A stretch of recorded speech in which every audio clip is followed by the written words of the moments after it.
Introducing the D'Addario Auto Lock, made with locking strap ends for an easy-to-use, clip-on system. When you're done, just pull the latch and slide it off. Keep your guitar on lock with D'Addario Auto Lock.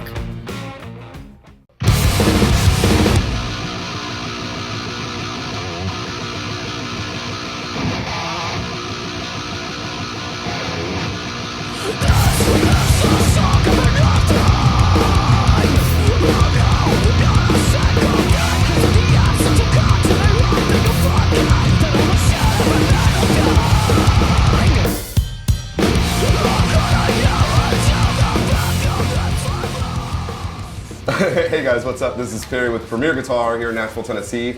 And today we got the dudes from Sharptooth. From Baltimore, Maryland, we got Keith and Lance. How are you guys? I'm good. Pretty good. Right on, man. I'm excited to do this. I've been following your band for a while, and I know you guys have a record like about to release, right? Yeah, the 10th, yep. Rules. And I actually was I had the opportunity to take a look at a video that they've shot for a single on that record. That's not released yet. That is amazing. I can't wait for you guys to see it. But super heavy, super fun, great breakdowns. That's my kind of band. So I guess let's start with guitars. You guys are both ESP artists, right? Yeah, the whole band is, yeah. Oh, the whole band, right on. Are you guys like just mainly sticking with Eclipses, or do you like venture all Eclipse, huh? Yeah, we started back in the day with like Les Paul Customs, believe it or not. I had like 5 at one point. It was pretty bad. And then it was like, man, these things are like a lot of money. Yeah. And then I also like, it's also kind of weird because I might get into like some belief systems here, but like I didn't know that Gibson used like animal hide glue in their guitars. Oh yeah, it's a really. And I was like, oh, I'm vegan. That's kind of weird. That's just for my personal choice. Keith's vegan too. So then like having access to knowing ESP doesn't, you know, that they don't use animal hide glue, and knowing that I have access to the custom shop and being like, hey, make whatever I want, is pretty rad too. So yeah, of course. So when you guys are getting guitars from ESP, what are you asking for specifically? Is there anything, you know, not standard that you like to have? Well, the LTDs that I use, if you notice on the headstock, well, not the headstock, the fretboard, there's no inlays or anything. I think it looks sweet, pretty rad too. Yeah. Like I mean, it's just, you know, they come with like a bone nut. We take them off immediately. It's not like a thing that we need. I use like a Tusk. Right. The brand Tusk. It's like a polymer type.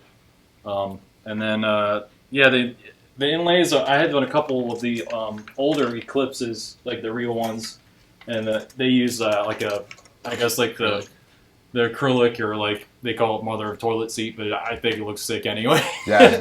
I've always liked their flag inlays. Those are pretty cool. And I think actually, Lance, I've seen you with that guitar quite a bit. Unless you have vegan straight edge written on all of your Eclipses. He does. I do. I don't know why I do that. It's so goofy. Why not? I think it looks rad. Same. So are you guys going for very similar setups? Like, what do you request? I like the Fishman Fluences. Oh yeah. So this was the one that came with it. And I actually have a guitar being shipped to me now that has Fluences, but those aren't stock. Right. So I saw Ken Susi from Unearthed do a demo of the Fluences at NAMM when those came out. Are those active? Or they're passive, right? They're powered. Oh, so it's they don't like to call them active. Gotcha. Yeah. How do you? I've always been very anti-active, but I like these. Yeah, I get that. I've heard that from I've seen a lot of metal players actually switching over to the Fluence pickups from standard like 81, 85 sets. What is it about the Fluence that you like as compared to like just a regular humbucker? I always go for like really high gain stuff. I mean, with Sharptooth, that's just what we do. Right, of course. And these give me like a compression it doesn't sound like your classic EMG or whatever. It sounds more like the passive, but it's super high gain. I love that. To me, it's like if you're like watching a YouTube video and like, and I try not to sound like I'm dissing anybody, because 81s have their place in history, Sure. trust me. Kirk Hammett is like all day. But like, I feel like it's kind of like going from like 480p to like 1080, if that makes any sense. Like the resolution is there, and they're really articulate with that. It's great for like our genre and everything. Yeah, it's hard to get a ton of clarity out of some active pickups. I'll give you that. But with that said, you know, like when I was a kid, a humbucker just wasn't hot enough. There was like nothing you could do to a humbucker in the world. So you know, when I first started touring and stuff, an 81, 85 was about as balls to the walls as you could get for a pickup. So it's awesome to see companies, especially like Fishman of all companies, coming out swinging with like just rad high gain pickups. I love it. They go from like acoustic stuff to like ripping pickups. It's crazy. It's so weird. Yeah, the first time I saw like metal dudes at their booth at NAMM, I'm like, wait, what's going on here? That's the dude from Unearth. Like, what is he? Yeah. Got an acoustic career I don't know about apparently. Yeah. Anyway, we met Ken on Warped Tour, and they were giving D's Nuts pickups. He was installing them in their trailer or something like that. And I was like, what is this? He's like, hey, yeah. I was like, check these out. And then we got home, and he sent us a few pickups, and we're like, okay, this is what we're using now. That's cool. Right on. Are you, Lance, are you also using the Fluence? Yeah, right now I'm in the transition. Like, if you listen to the album, it was all passive. No, it wasn't. There's a few Fishman in there, but a lot of it was a DiMarzio Deactivator X. It's like it's kind of like, if you can imagine like the Dimebucker pickup, but like a little bit not as like shrill. It's in that vibe, and I like the Fishman kind of gets in that department a lot better. I have them in my Stephen Carpenter H string that I have actually, and like the low end detail those things throw out is ridiculous. Like, we're just kind of not looking back at this point. Totally get that. That's understandable. Are you guys typically playing 6 strings, or do you have any 8-string stuff? Yeah, sixes for sure. Cool. And then with your 6s, are you guys changing tunings within a set, or is it pretty much all one tuning? It's all. No, yeah, it's all drop A sharp, but we like to do key changes where we're not always playing on an open string all the time. Sure. And moving around, trying to, I think, focusing on like one particular tuning. Like a band that's really good at that is like Every Time I Die. They've always been like, we stay in drop D. They have exceptions, but I think they still even use like the same tuning where they just drop it like to an A or something weird. And I always kind of looked at it as been like, oh, just use your brain a lot more and try to apply theory or something to your writing. You can get a lot more versatility out of your guitar. There's a lot of frets on that thing, you know? Yeah, a whole lot. All right, with that said, drop A sharp is pretty freaking low. So what gauges are you guys running? 11 to 56. Yeah, that one. Oh, really? And you don't notice any flop in the bottom end? No. It's kind of funny, too, because I think that's like a string that Mistra Minnesota uses, too. I found that pretty... And he uses all kinds of crazy tunings. I found that, like, I used to use like a 12 to a 60. And it's kind of funny, too. We're using a 24 3/4 scale guitar, so it's not like a 25-inch. Right. It's not a baritone, or it's shorter than your average. But I think I've learned to like adjust the technique and kind of maybe raise the action a little bit more, and you can get kind of like a specific tone out of it. I think it's a level of attack that you get when you're using like the lighter gauge stuff.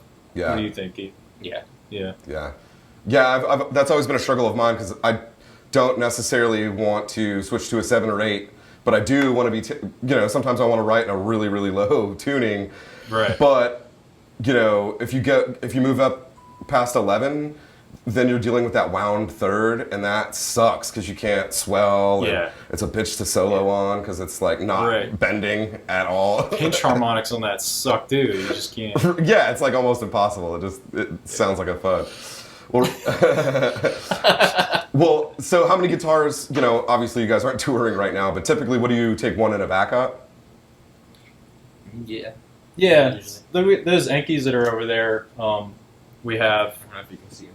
But frame. Yeah, it'll be with the big guy. But we use a we use the Enki cases. They're like a double guitar boat setup where it's like I think it was this NAMM 2017. I saw Dave from Enki put those out, and I was like, because I was looking at like Scott Dixon, I think is the other brand, and they're like aluminum and stuff, and I've seen pretty good success. It's a great idea, but I'm like, if you look at them, they look like a car bumper that you got in a car accident. Like they get jacked up so hard, real quick. And I was like, okay, so I need like that's a great idea, but I need a better solution here because that's gonna get destroyed. And then Dave came out with the Enki cases, and I was like, okay, that's really rad. And we hit them up and just been with them ever since. They were on Warped Tour with us. I think they have so much foam in them that when we threw them in the trailer for Warped, like we were in Arizona and like it was like 115 degrees or something, and like I pulled them out of the case and like I tuned it and I had like my lowest was like just shy flat, and it was in the freaking semi truck for like 3 days getting to Arizona in Phoenix or something. I was like, these cases are insane.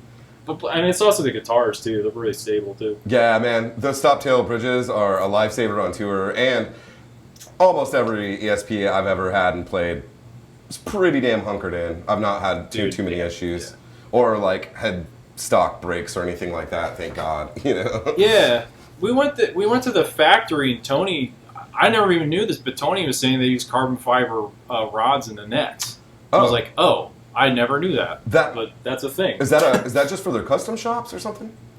No, he told me that it was just they use carbon fiber rods and all their stuff. I'll double check with them, but it makes sense because they don't go out of tune. Like all my Les Pauls have that problem. Yeah. So yeah, had that problem with my Les Pauls too. Yeah, look, earlier this year, before COVID hit, Chris Keys and I had the opportunity to go to the ESP Japan factory and check that out, and it was so dope, man. Like their custom shop is there, which, you know, when you go to NAMM and you see all their custom shop and the crazy stuff on the walls, and like that is 4 dudes that build all of that. What? Yeah, and I didn't know that. It's only one dude that designs all that stuff, I guess. Like the Buccaneer guitar, the one with like the ship wheel and shit on it. Like it's mind blowing. Like that dude is That's cool. a national treasure there. It's amazing. But yeah, those are great guitars. All right, cool, man.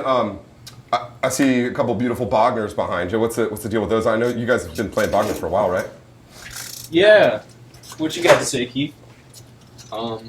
We were with Angle for a while. I mean, not with Angle, but we were using Angle for a while, and they didn't cut it, and Bogner does. All right, so what angles were you guys on? I was using an Invader. It was Lance's, but Yeah, we're using an Invader 2, and then I had a special edition, and yeah, they were cool. I think it felt like they were like a side of like, you know, I think their like distribution has changed or something, because I know ESP actually sells their stuff. So I had problems getting parts when I had a malfunction with them. So I think they're catching back up again, because I've seen their users go up. Because I don't want to trash Angle. I think they make some really cool stuff. And it was a shame that, you know, I would probably still be using their stuff if I didn't have those issues. But I mean, I was using, when the band started, I had a Bogner Ecstasy. It was a 101B, and I was using your Ubershaw. Yeah, for a while. I have an Ubershaw. I have an Ecstasy and an Ubershaw that we use for our recordings. And I think some people like look at them as like a boutique hoity-toity kind of thing. And I was just always kind of like, yeah, I think they're built really well. I never really had a problem with it. And then we were on a tour with a previous drummer, Josh. Not to trash the guy or anything. I love Josh. But we were on tour with him, and he was rolling one of these cases on a sidewalk or something, and the amp, it wasn't in living cases either. Like, we weren't like pro touring at all or anything of the sort. And he hit a pothole with the case, and it bounced the head. It flew off the head, like the cab. I watched it happen. Like in the air. In the air. It went and bounced, and then it hit the side of a pickup truck door, dented it, like as if you had kicked it, and then landed top down on the concrete, and I was like, "Oh, that sucks." So then we went in. I like unscrewed the back and just pushed the tubes in. They didn't work down, or I was like, "Okay." I checked all the preamps, make sure everything was sat down, and yeah, if you listen to the new recordings, that head is on those recordings now. They just don't. Like, I was like weirded out. I was like, are they reliable? Because I don't want this thing to crap out on me in the middle of a tour. And I watched an interview with Reinhold before I even met him.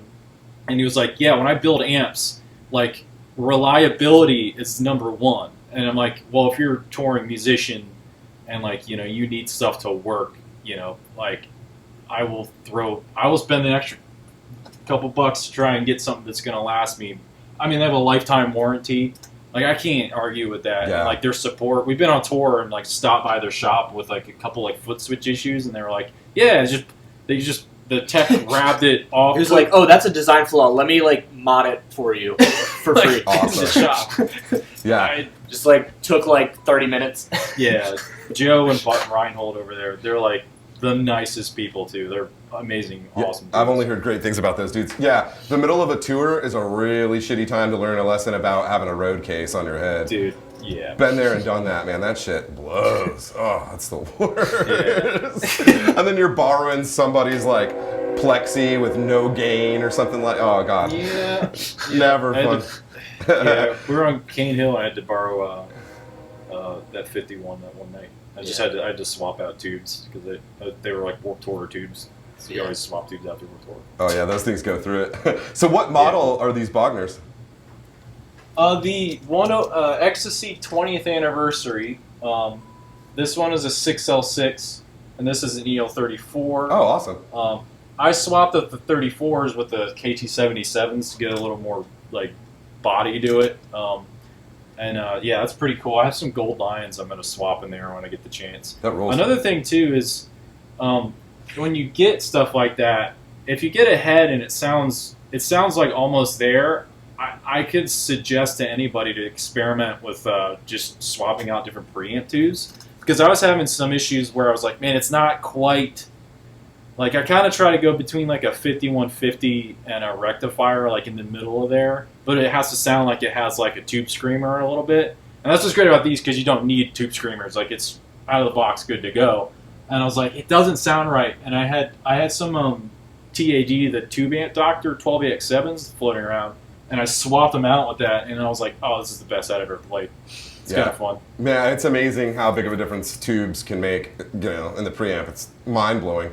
I love that you're doing the EL34s, you know, along with the KT77s, because you kind of, you know, they both sit in a different place. And I noticed, like, a lot of bands, especially, like, huge, like, I'm really into Scandinavian metal, you know, and when those bands come to the United States, they're all getting backlined. Like, they both have a 5150 or something, and it's like... Yeah. They have identical tone and like, you know, they're just stagnant in the mix or something, but yeah. When we went out with Comeback Kid in Europe, they had like triple Rex up there, and it felt a little like, you kind of like are fighting for a sound, like your space. And it's kinda like, yeah, I've never really heard too many triple Rex that are heavy in the mids, I guess. One of my friends had one that was the best sounding triple rec I've ever heard. I loved that amp, and then I like tried a bunch of other triples, and they sounded like shit. You know what? I chased that one. I chased that Dragon for a while too, because actually I think we were out with like Comeback Kid or something, and Jeremy has always played either a dual or a triple rec, and his tone is like incredible. I'm like, damn, that sounds really good. And then I went and tried like probably 10, and I'm like, yeah, I don't know how they're doing that, like without attenuation, you know. We're also what's the other MXR, the Misha pedal company? I can't believe it. Oh, that Precision Drive? Yeah, we use the Precision Drive. Those are great. Yeah, I brought we use those in front of the Uberschall, and that will take your amp that doesn't sound, you know, that's kind of got the mud to it. Like, that is like the secret sauce if you're trying to get a head that like is not quite cutting it, because they're awesome. I gotta cut a video for them. I think that thing. Any recording that you or I have done since we've gotten those, we use them. Yeah, those are sick. So that precision drive, obviously it's an overdrive, but does it also gate a little bit? Because I noticed It does. Oh, okay. Yeah, because I noticed it. Stu from Comeback, he was using one in Europe actually. Ah, okay. Yeah. Yeah, I gotta say, I had to review Misha's Invictus or Invicta head or whatever, and it comes with a built-in gate. It was the best gate I've ever heard. Yeah, especially on a high gain amp, you throw a gate in front of it and then it sucks all your fun tone away. You know, unless you gotta do that dance. But like that thing was really, really impressive. I was kind of blown away with it. But yeah, I'll have to try that precision drive. Dude, it's well, another key too is what we do. It's kind of funny you say that. On the back of these heads, we zip tie a ISP decimator, the G string. Ah. So you get the noise gate in front and the back where the FX loop is. So it monitors itself too. It watches both inputs. It knows how to accurately make it so it doesn't sound like ass. And then we also have the Hughes and Kettner, the DI running out of that, so we don't have to have mics in front of us. It's like a tight stage or something like that. Yeah. And the channel switchers. Yeah. All right. So as far as your pedal setup, is the effects loop something that you're utilizing quite a bit? Do you have a ton of modulation effects? Because most of the time your tone is pretty balls to the walls. It's like go, you know. Yeah. I mean, we're just using the Line 6 HX effects. Yeah, we use those guys. Man, those things are great. They are, dude. Yeah. I first started like getting kind of into those because of the dudes from Thrice. Were using like the N9 or like the N13 modeler. Oh. And it was. I have a 13. Yeah. And it was like replacing so much shit on their boards to where they're touring so much you don't want to be that's a lot of money in cartage shipping a giant pedal board around all the time. Yeah. It's like, damn, for simple delays and reverbs and stuff like that, it's, it's a great option. Yeah, we use the looper. We use, there's another function that we use on it. The MIDI. Yeah, I forgot about that. We have 3 devices on the back of these heads. They're zip tied. We have the cab sim, the G string, the noise gate, and then RJM, the mini amp gizmo. So we use that. That has like a split out to the foot channel changer, the channel switching function on it, and it takes MIDI commands from the HX effects, and then we change channels organically, like using real amp zones with effects at the same time. So I could be like in crazy distortion land and hit a button, and it changes my channel and then flips on a reverb or delay or anything else. It just does like 6 things with one. Oh, that's so tight. Is it hard to program? No. Not really, no. It's pretty self-explanatory. You just have to save it at the pedal and you have to save it at the MIDI switching device, and it's kind of like running like an analog Axe-Fx rig. Yeah, I was gonna say it's like all the advantages of an Axe-Fx with using a real amp. That's pretty awesome. Yeah. Yeah, man. So just out of curiosity, since I can't see it right now, with all that shit zip tied to the back of the amps, can you fit the case on there just fine? Yeah. I had to cut the foam out a little bit. Yeah. I'll take pictures of that too. But yeah, it's pretty. It's busy. I was worried, but I had to call Joe from Bogner and be like, "Hey man, if I put all this crap on there, am I gonna melt something?" He's like, "You'll be fine." Nah, you'll be all right. So, funny. What do you guys notice tonally different between the EL? What'd you say, 34s or 84s in yours? 34. So you can take a KT77. It's a drop-in replacement for a 34, typically. So if you're gonna do that, read a manual or contact the company. Make sure. I called Joe and I was like, "Hey, can I do this?" He's like, "You're fine." But I dropped KT77s in place of a 34, and we kept the 6L6 stock. Gotcha. It's just like the JJs are in there, and I got JJ77s. But yeah, Keith, what do you guys think say? I'm a little darker than you are usually, Yeah. Which I generally go for like a darker, more low end focus sound, and Lance goes for more high focus kind of vibe. Yeah. So it fits really well.